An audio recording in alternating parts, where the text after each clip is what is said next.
America మరో కీలక నిర్ణయం దిశగా అడుగులు వేస్తోంది. విదేశీ ఉద్యోగులను తగ్గించడమే టార్గెట్గా పెట్టుకుంది. H1B ఉద్యోగుల జీతాలు భారీగా పెంచేలా ప్రతిపాదనలు కూడా ఉన్నాయి.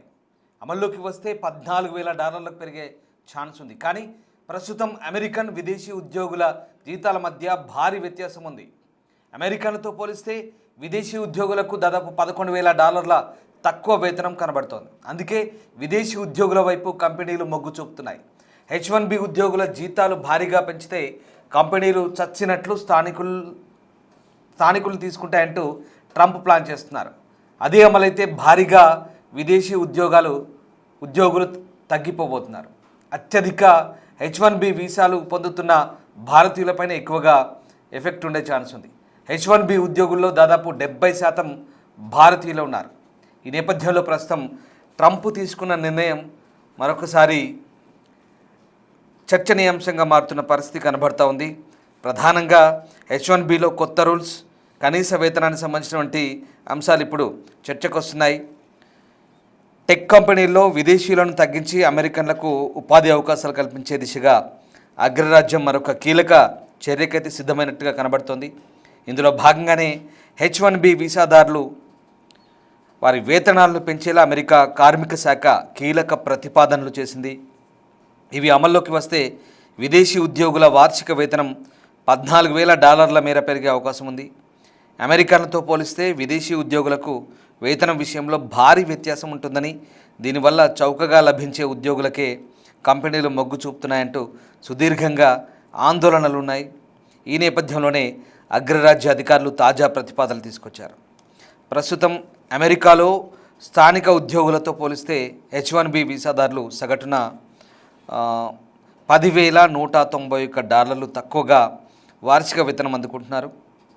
కంప్యూటర్ ఆధారిత వృత్తుల్లో ఈ వ్యత్యాసం మరింత ఎక్కువగా ఉంటుంది.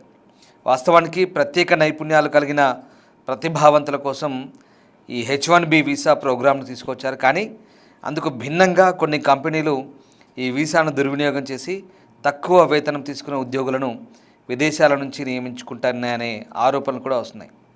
2024 ఆర్థిక సంవత్సరంలో జారీ అయినటువంటి H1Bలో దాదాపు 63% ఎంట్రీ లెవెల్ ఉద్యోగస్తులే ఉన్నట్లుగా కార్మిక శాఖ గణాంకాలు అయితే చెప్తున్నాయి.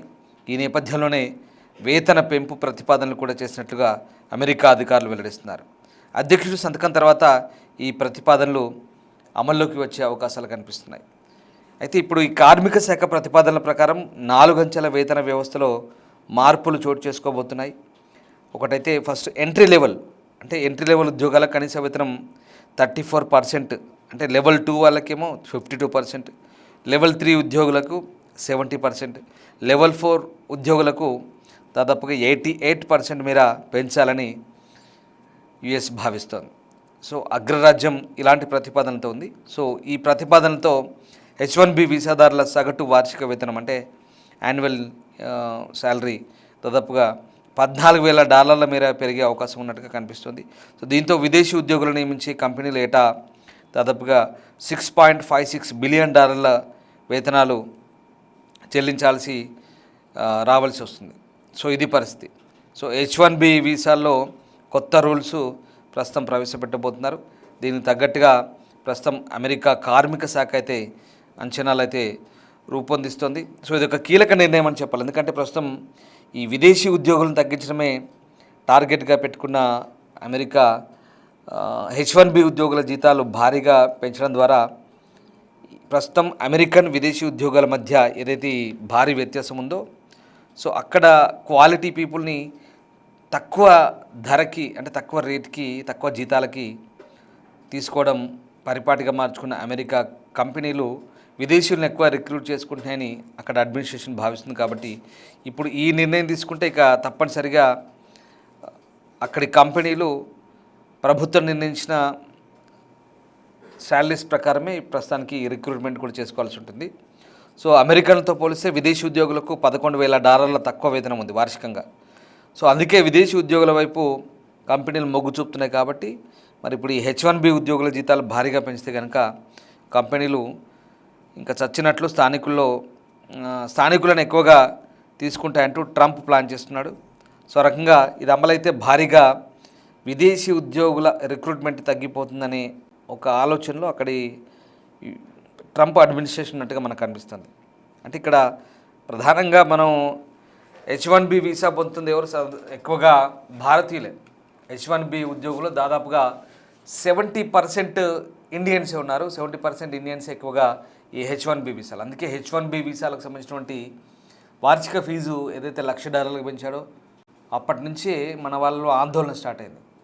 ఇక్కడ క్వాలిటీ పీపుల్ వస్తారంటూ ఆయన భావిస్తున్నారు, కానీ అక్కడ అడ్మినిస్ట్రేషన్ ప్రధానంగా ఇక్కడ టార్గెట్ అయ్యేది ఎవరు. సో ఓవరాల్గా 70% ఇండియన్సే ఉన్నారు. సో ఇండియన్స్ పైన ఎక్కువగా ఎఫెక్ట్ పడుతుంది. ఇప్పుడున్నటువంటి కొన్ని అంచనాల ప్రకారం, ఇప్పుడు అంతున్న వార్తల ప్రకారం అసలు ఈ వీసాల కోసం దరఖాస్తు చేసుకునే వాళ్ళు దాదాపు 35% పడిపోయేటట్టుగా చెప్తున్నారు. సో చాలా తగ్గింది. అంటే వీళ్ళకు కూడా ఇంట్రెస్ట్ తగ్గుతుంది. అమెరికా అంటే కొంత అక్కడ ఉన్నటువంటి నిబంధనలు, ఇమిగ్రేషన్ పాలసీసు, వీసా నిబంధనలు చాలా కఠినమైపోయాయి. రూల్స్ అండ్ రెగ్యులేషన్స్, దాంతోపాటు ఓపీటీ సిస్టమ్ గురించి ఉన్నటువంటి అనుమానాలు కావచ్చు, లేదా రకరకాలుగా పార్ట్ టైం జాబ్లో ఏవైతే ఉన్నాయో అవన్నీ కూడా చేయొద్దని, చేస్తే కనుక ఇమ్మీడియట్గా డీపోర్ట్ చేయడం, ఇవన్నీ కూడా జరుగుతున్నాయి. సో కఠినమైనటువంటి నిబంధనలు అమలు చేస్తున్నారు. ముఖ్యంగా ట్రంప్ సెకండ్ టైం అధికారంలోకి వచ్చిన తర్వాత ఈ ఎగ్జిక్యూటివ్ పాలసీస్ మీద సంతకాలు పెట్టారు.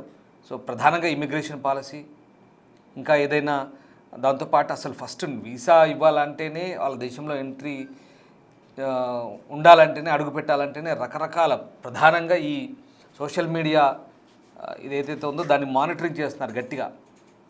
సో అది అక్కడ దీంతో అక్కడ వాళ్ళ దేశ జాతీయ భద్రత సంబంధించిన అంశాలు ఎక్కడ వాళ్ళు కాంప్రమైజ్ అవ్వట్లేదు. దాంతోపాటు ఇప్పటివరకు ఇచ్చినటువంటి H1B వీసాలు ఏవైతే ఉన్నాయో దాదాపుగా సపోజ్ ఒక కంపెనీకి ఒక 10,000 ఇచ్చారనుకోండి, 10,000 ఇస్తే అందులో 7,500 వీసాలు H1B కంప్లీట్గా విదేశీయులకే ఇస్తున్నారు.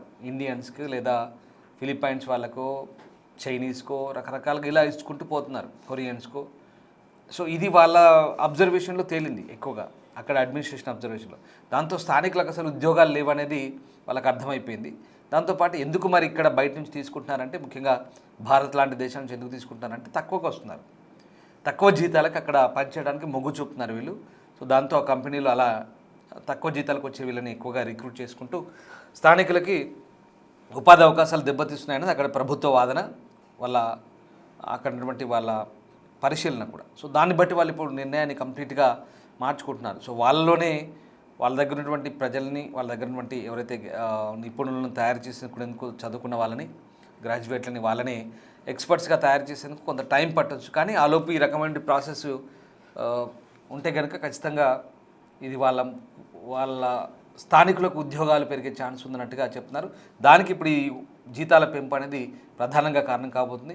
సో ఆ రకంగా జీతాల పెంపు అంశం అయితే ప్రస్తుతం అమెరికన్లకి కలిసి వచ్చే అవకాశం ఉందని అక్కడ అడ్మినిస్ట్రేషన్ భావిస్తుంది. కాబట్టి ఈ కీలక నిర్ణయం తీసుకున్నట్టుగా తెలుస్తుంది. బట్ ఇక్కడ ప్రస్తుతం భారతీయుల విషయంలో మరి ఆ కంపెనీలు అంత అమౌంట్ చెల్లించి తీసుకుంటాయా ఏంటి అనేది మాత్రం ఆలోచించాల్సిందే.